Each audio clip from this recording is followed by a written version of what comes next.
Hi welcome to Kiran TV news. మళ్ళీ జగన్మోహన్ రెడ్డి గారు దండయాత్ర ప్రారంభించారా అంటే అలానే కనపడుతున్నాయి పరిస్థితులు. చిత్తూరు జిల్లాలోని బంగారుపాళ్యం వద్ద మామిడి రైతులను పరామర్శించడానికి ఇవాళ ఆయన వెళ్లాల్సి ఉంది. దీనికి సంబంధించి పోలీసులు ఒక పరిమితులతో కూడిన పర్మిషన్ ఇచ్చారు. అంటే 30 మంది హెలీప్యాడ్ వద్ద ఉండాలి, మరొక 500 మంది ఆయన కాన్వాయ్లో ఉండొచ్చు. ఇది పోలీసులు ఇచ్చిన ఒక పర్మిషన్ అనమాట. మరి 500 మందితో ఉంటారా, 5,000 మందితో చేస్తారా, రప్పా రప్పా అంటూ నరుక్కుంటూ వెళ్తారా, తొక్కుకుంటూ వెళ్తారా అనేది అందరిలో ఉన్న సందేహం అనమాట. ఈ అంశం మీద మాట్లాడదాం. మనతో పాటుగా ప్రముఖ సీనియర్ జర్నలిస్ట్ డివి శ్రీనివాస్ గారు ఉన్నారు. సార్ నమస్కారం. సార్ నమస్తే. సార్ ఏంటి సార్ జగన్మోహన్ రెడ్డి గారు మళ్ళీ పర్యటనకి వెళ్తున్నారు? అదేంటో పర్యటనలు అంటే సహజంగా అసలు మాట్లాడుకునే పరిస్థితి ఉండదు. ప్రతిపక్ష నాయకుడు అంటే జనంలో తిరగాల్సిందే కదా సార్. కానీ దాని గురించి ఒక చర్చ, దాని గురించి మనం ఇవాళ మాట్లాడుకోవటం ఎందుకు వస్తుంది సార్ ఇలాంటి పరిస్థితి? పర్యటనకి వెళ్తున్నాడా, ప్రాణాలు తీయడానికి వెళ్తున్నాడా? ఒక మృత్యు ఘంటికల్లాగా ఇవాళ జగన్మోహన్ రెడ్డి అడుగులు జనంపై. అంటే ఏపీ పాలిట యముడిగా మారాడా? మనం చూసాం రెంటపాళ్ల పర్యటన. అవును. అక్కడ ఏంటి, బెట్టింగ్ మాఫియా అతనేదో సూసైడ్ చేసుకుని చనిపోయాడు, అప్పుల పాలై. అతని విగ్రహావిష్కరణ, అది కూడా ఏడాది తర్వాత పరామర్శ. 3 చనిపోయారు. అంటే ఇప్పుడు రేపొద్దున మరి జగన్మోహన్ రెడ్డి బంగారుపాళ్యం పర్యటన ఇవాళ ఎంతమంది చనిపోతారు, ఎన్ని ప్రాణాలు పోతాయి? ఎందుకంటే ఇవాళ జగన్ ఏ సందేశం ఇవ్వడానికి? ఇప్పుడు నువ్వు ముఖ్యమంత్రిగా ఆయన ఏంటి, నీ పనితీరు ఎలా ఉంది? ఇప్పటి ముఖ్యమంత్రిగా చంద్రబాబు, డిప్యూటీ సీఎం పవన్ కళ్యాణ్, ఈ ప్రభుత్వ పనితీరు ఎలా ఉంది? ప్రజలు తప్పు లేకుండా నీకు అవకాశం ఇచ్చారు. 5 ఏళ్ళు నీకు అవకాశం ఇస్తే జనంలో ఉన్నావా? ప్రజల బాధలు ఆలకించావా? అప్పుడు మామిడి రైతుల కష్టాలు, పొగాకు రైతుల కష్టాలు, నీ స్పందన ఎలా ఉంది? జనం ఇచ్చిన అవకాశాన్నేమో దుర్వినియోగం చేసుకున్నాడు. ఇప్పుడు కరోనాలో మామిడి రైతులు ఎన్ని కష్టాలు పడ్డారు. కరెక్ట్. మామిడికాయలు రోడ్ల మీద పారపోసారు. ఆ రోజు నువ్వు కొనిపించావా మామిడి? లేదు. నువ్వు ప్రభుత్వంలో ఉన్నావు, ముఖ్యమంత్రిగా ఉన్నావు. కేంద్రం మరి 33 మంది ఎంపీలు, ఆయన ఏమనుకుంటే జరగాలి. ఆ రోజు 3 బిల్లులు ఆమోదించావు. వ్యవసాయ బిల్లులు, బీజేపీ పెట్టిన బిల్లులన్నీ ఆమోదించావు. మామిడికాయలు ఎందుకు కొనిపించలేకపోయావు? ఇప్పుడు మామిడికాయ రైతుల సమస్య ఇది స్పష్టంగా మరి ఈ ప్రభుత్వం ఎలా స్పందించింది? 12 రూపాయలు కొనిపిస్తుంది, 4 రూపాయలు వాళ్ళు అదనంగా ఇస్తున్నారు. అంటే ఇవాళ 12,000 టన్నుకు కొనిపిస్తూ 4,000 ప్రభుత్వం ఇస్తుంది. 8,000 ఇండస్ట్రియలిస్టులను కొనమంటారు. 260 కోట్లు ఇవాళ మామిడి రైతులకి సబ్సిడీ. నువ్వెందుకని చేయలేకపోయావు ఆ రోజు? అవును. పైగా ఇప్పుడు ఏంటంటే కర్ణాటక వాళ్ళు లెటర్ రాసేదాకా ఈయన బాగుతుందని తెలియలేదు. కర్ణాటకలో 16 రూపాయలు కొంటున్నారని మళ్ళీ అదొక తప్పుడు ప్రచారం.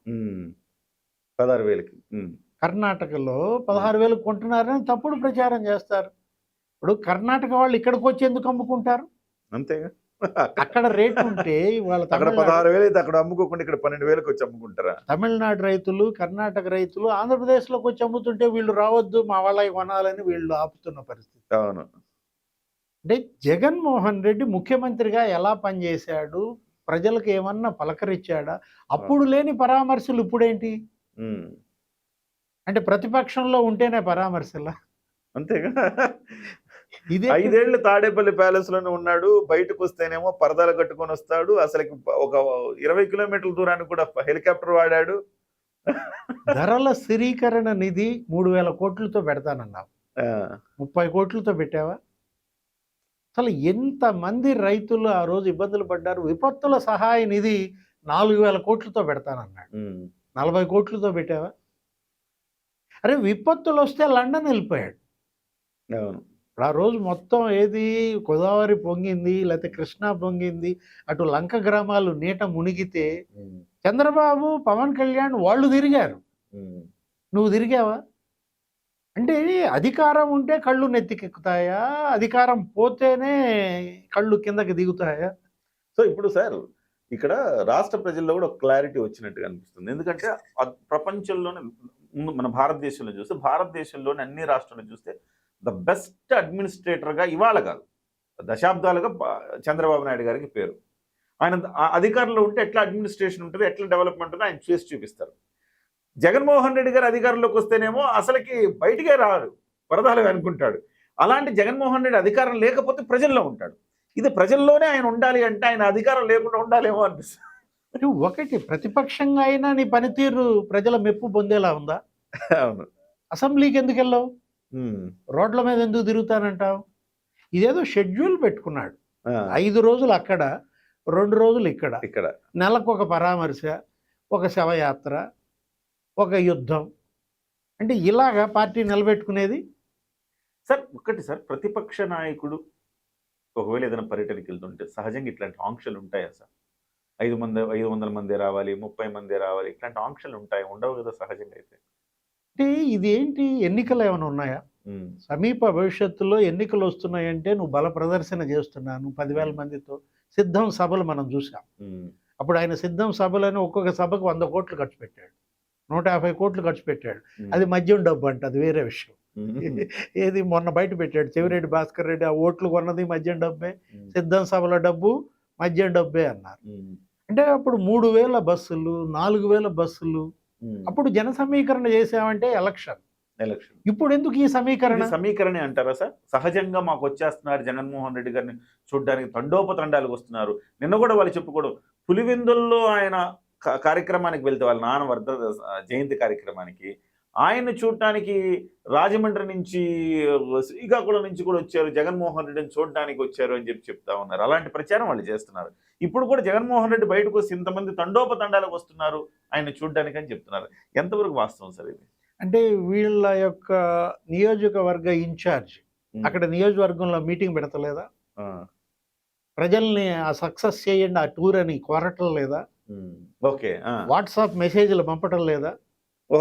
రమ్మని ఆహ్వానిస్తున్నారు అందరూ. ఆటోలు పెడతలేదా, లేకపోతే బస్సులు పెడతలేదా, కార్లు పెట్టడం లేదా? తరలిస్తున్నారని స్పష్టంగా కనపడుతుంది. ఎందుకు వస్తారు? ఇప్పుడు చెప్పండి, మీరు చెప్పండి. పని మానుకుని మీ దగ్గరికి ఎందుకు వస్తాను? పనికి తగ్గ జీతం మీరు ఇస్తే వస్తా, అంతే. ఏది కూలి మీరు ఇస్తే, ఇప్పుడు ఏదో 1000 రూపాయలు బిర్యానీ మందు ఇస్తేనే వస్తారు, కానీ ఎందుకు వస్తారు? ఈయన మీద అభిమానమా? ఈయన చేసిన మేళ్ళు తలుచుకుని పొంగి పొర్లుతుందా? ఇప్పుడు మామిడి రైతుల పరామర్శకి వాళ్ళు ఇచ్చాడు, పక్కన ఎవరిని కూర్చోబెట్టుకున్నాడు? పెద్దిరెడ్డి రామచంద్రారెడ్డి. ఎవరాయన? PLR Foods. ఓకే. ఎంత కొన్నాడు ఆయన మరి?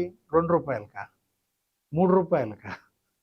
2 రూపాయలు 3 రూపాయలకి నా ఫ్యాక్టరీకి అమ్మాల్సిందే అని మెడ మీద కత్తి పెట్టి మామిడి రైతుల దగ్గర కొన్నాడనేమో పక్కన పెట్టుకుంటావా?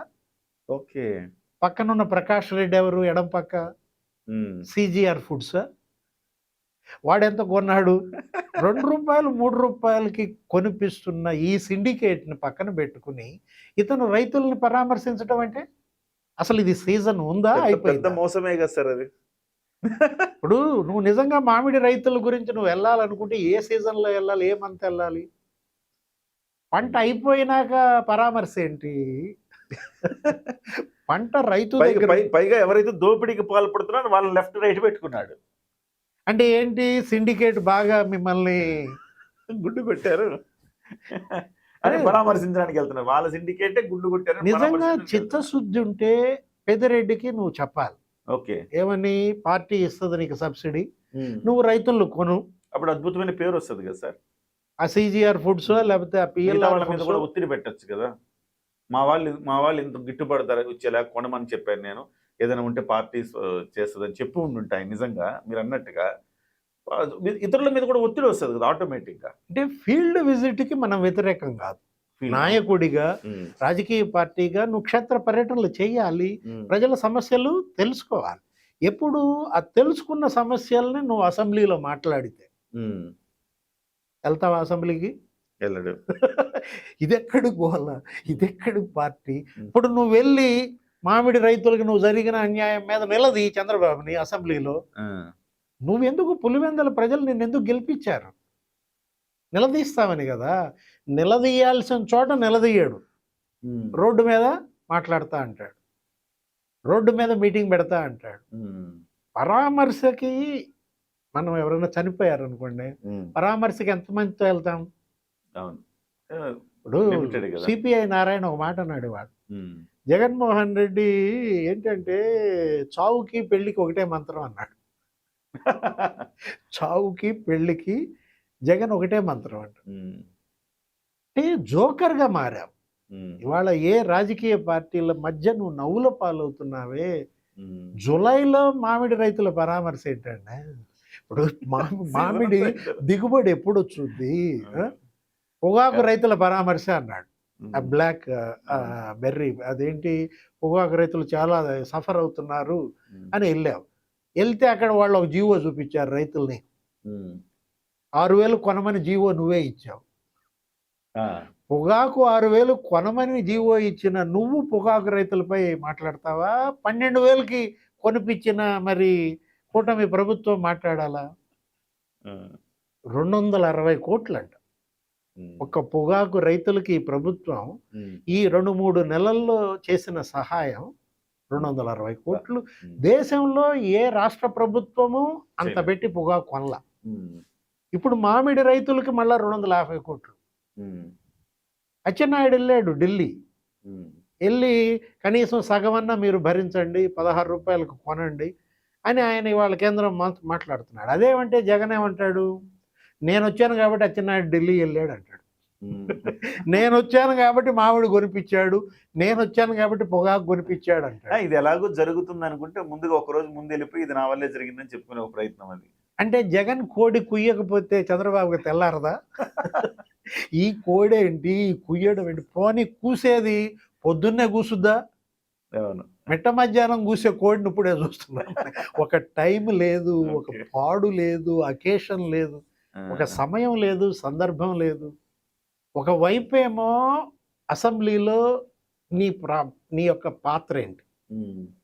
శాసనసభలో మాట్లాడాల్సిన నువ్వు పారిపోతున్నావు.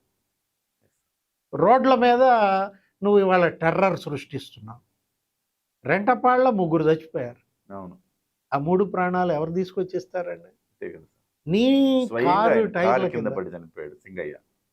అరే దారుణం. ఎంత అసలు ఇలాంటి పార్టీని మనం అసలు గతంలో చూసామా?